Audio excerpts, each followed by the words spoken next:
शांति। आज 17 मई 2025 साकार मुरली बाप दादा मधुबन। बाबा कहते मीठे बच्चे निजे निजकु देख मु फूल भली होइछि, देह अहंकार रे आसी कंठा भली हेउ नाही तो।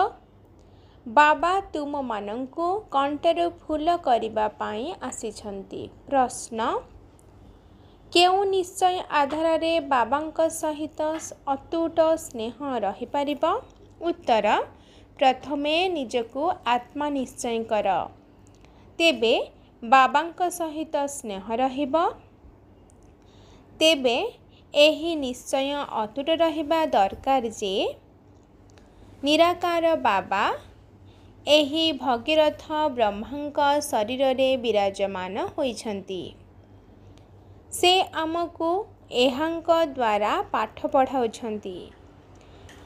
जेतेबेले एही निश्चय टूटी जाए सेतेबेले स्नेह कम होई जाय थाए। ओम शांति। धारणा पाई मुख्य सार। 1 नंबर, सकाळु सकाळु अमृत बेलारू उठी बाबांक सहित मीठा मीठा कथा हेबा उचित। असररी मध्य हेबार अभ्यास करिबाकु हेबो। ध्यान रहू बाबांक स्मृति व्यतीत अन्य किछि भी मने न पड़ू। 2 नंबर, निजर दृष्टि को बहुत शुद्ध पवित्र करिबाकु हेबो।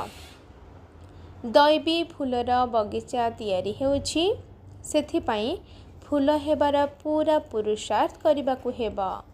कंटा भली हेबा उचित नुहे। आजिर वरदान, निजर शक्तिशाली स्थिति द्वारा मानसिक सेवार सर्टिफिकेट प्राप्त करुथिबा सो अभ्यासी भव।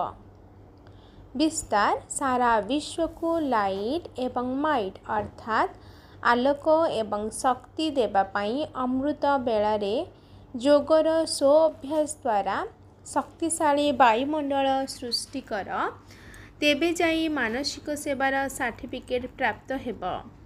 शेष समय रे मानसिक सेवा द्वारा ही दृष्टि द्वारा निहाल अर्थात कल्याण करिवार निजर मनर वृत्ति द्वारा आत्मा मानकर तमगुणी मनोवृत्ति को परिवर्तन करिवार सेवा करिबाकु हेबो तथा निजर श्रेष्ठ स्मृति द्वारा समस्तंकु समर्थ करिबाकु हेबो।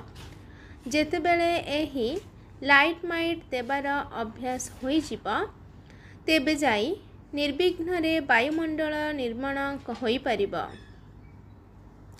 एवं तुमर एही ब्राह्मण परिवार रूपी किला मजबूत होई जिवो। आजिर स्लोगान, बुद्धिमान आत्मा तांको कुहाजिवो जेउ माने मन बाणी कर्म रे 3 प्रकारर सेवा एकाठी करिथांती। आजिर अव्यक्त इशारा, आत्मिक राजकीयता सहित पवित्रतार व्यक्तित्व को धारण कर। गोटे सेकेंड रे मुक्ति जीवन मुक्ति रूपी संपत्ति प्राप्त करिवार जो चैलेंज तुमे माने करूछ ताको वास्तविक रूप रे कार्य रे करिबा पाई स्व परिवर्तनर गति सेकेंड पर्यंत पहुँचलानी तो, कारण स्व परिवर्तन द्वारा ही अन्य मानकर परिवर्तन करिबाकु हेबो। अनुभव कराओ जे ब्रह्मकुमार अर्थात वृत्ति दृष्टि कृति एवं वाणीर परिवर्तन, एहा सहित पवित्रतार व्यक्तित्व तथा आत्मिक राजकीयता मध्य अनुभव कराओ।